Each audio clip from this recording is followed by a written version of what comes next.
Ya Allah'ın adı. Elginoğlu Hüseyin, söz səndə.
Elibala məktəbi yəndə budur bax.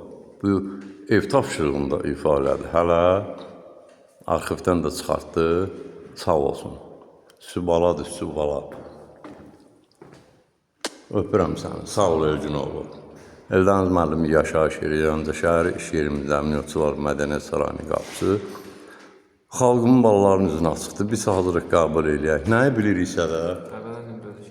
Bir şişmə qazağı götürünən də.